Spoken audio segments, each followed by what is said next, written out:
Okay, let's dive right into this explainer and unpack a profoundly deep Eastern philosophical framework. We're tackling the ultimate human dilemma today: how to escape the endless cycle of birth and death. We are going to explore the esoteric theology behind the three truths of the Tao. This is a genuinely fascinating spiritual system, and it essentially offers a complete roadmap to true liberation. Whether you're already deeply familiar with Eastern spirituality or maybe you're just curious about ancient mechanisms of enlightenment, this framework is going to be incredibly insightful. It presents a highly structured, almost architectural approach to saving the human soul. So, right off the bat, the ancient texts hit us with this massive paradox. Is it better to live or to die? Now, humans, obviously, have a deep-seated fear of death, right? But the catch is, to be born is to guarantee that death is absolutely coming for you eventually. There's this incredible saying in these traditions: humans fear death while spirits fear birth. Why? Because the moment a spirit is born into this physical world, boom, it's trapped. It's locked into the inevitable decay of mortality. The philosopher Chuang Tzu actually nailed this human tragedy perfectly. He pointed out that originally we don't wish to be born, but suddenly here we are on Earth. And originally we don't wish to die, yet suddenly death is knocking at the door. It's like we're caught in this endless, frustrating loop, just wandering through different realms of existence without any way to hit the pause button. To navigate all this esoteric theology, we have a clear roadmap for this explainer. First, escaping birth and death. Second, the era of awakening. Third, the three true principles. Fourth, three purposes of cultivation. And finally, number 5, the path to liberation. Let's get right into it. All right, Section 1, Escaping Birth and Death and Understanding the Human Condition. Let's take a look at how the source material actually diagnoses our endless wandering. Because obviously, before you can escape a trap, you have to understand exactly how it works. So here's the core issue. We are entirely trapped in a fundamental duality. We constantly mistake our decaying physical shell for our true, eternal spiritual conscience. The source material uses a brilliant metaphor for this. Just think of a cup.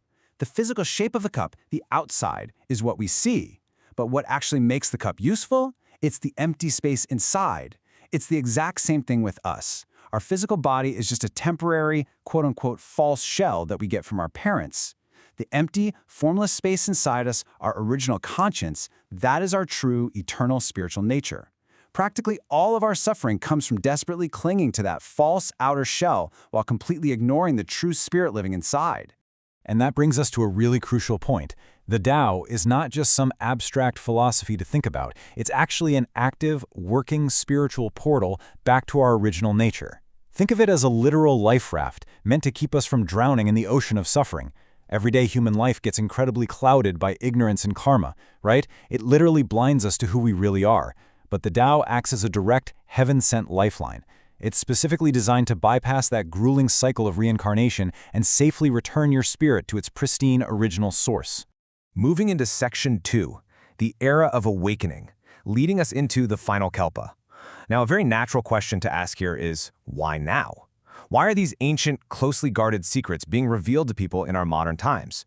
Well, the texts explain that we are currently living in the era of the final Kalpa. This is essentially a time of massive global peril. And the really wild part? These global disasters are ultimately manifesting from the darkened minds of humanity itself.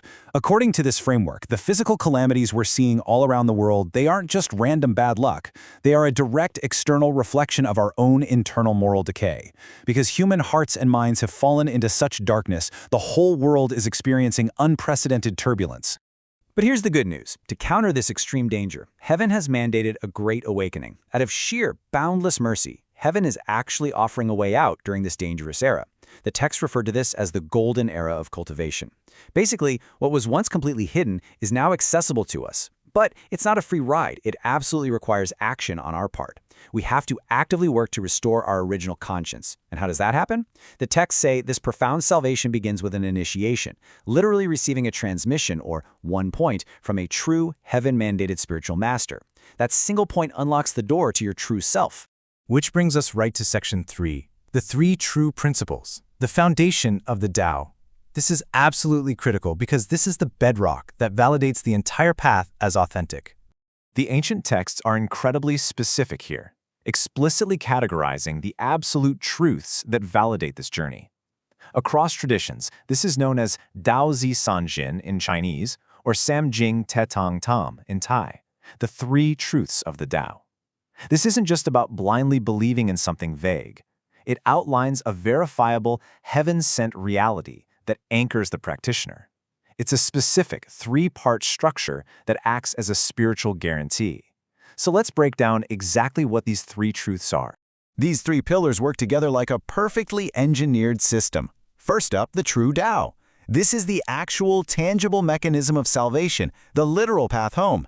Second, we have the true principle. This refers to the eternal, unchanging laws of the universe. It's the absolute logic and morality that governs literally everything. And finally, the third pillar is the true heavenly decree. This is the divine authority.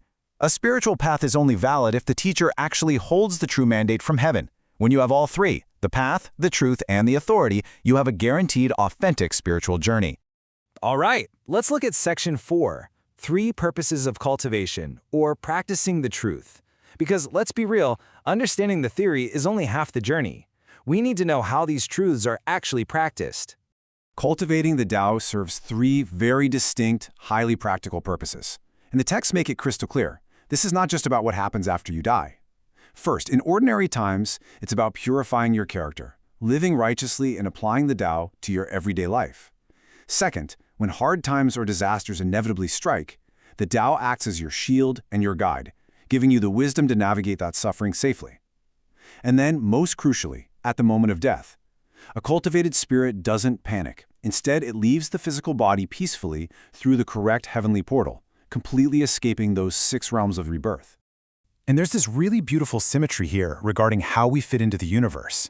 Just like heaven relies on the sun, moon, and stars to give light, and earth relies on water, fire, and wind to sustain life, we humans have our own internal 3 treasures. For us, it's our essence, our energy, and our spirit. Think about it. If heaven loses its celestial bodies, it goes completely dark. If earth loses its elements, nothing grows. For us, if we deplete our essence, energy, and spirit by chasing worldly desires, our spiritual light literally goes out. So cultivation is really the rigorous, daily practice of preserving and refining those internal treasures. And finally, Section 5, the path to liberation and achieving true life. Let's piece all of this together. How do we take all these massive concepts and turn them into a genuinely liberated life? It all comes down to nurturing our 3 virtues: wisdom, compassion, and courage. This is how we transition from just trying to avoid death to actively achieving a truly meaningful existence. And the source texts emphasize something really important here. Personal salvation is simply not enough. You can't just retreat to a cave and meditate your life away. Escaping the cycle requires boundless compassion. You have to step out into the world and help others awaken. By using wisdom to see through the physical illusion, compassion to lift up others, and courage to face down hardships, you are actively shaping your own destiny and fulfilling your divine mission. So, I want to leave you with a final thought to chew on as we wrap up this explainer. Are you spending all of your precious time maintaining that false, physical outer shell? Or are you actively cultivating the eternal space within? The cycle of birth and death is completely relentless, no doubt about it. But as the 3 truths show us, the path out is clear, it's highly structured, and it's waiting for you. Thank you so much for joining me on this explainer, and I really hope this sparks a much deeper curiosity for you into the timeless pursuit of spiritual liberation.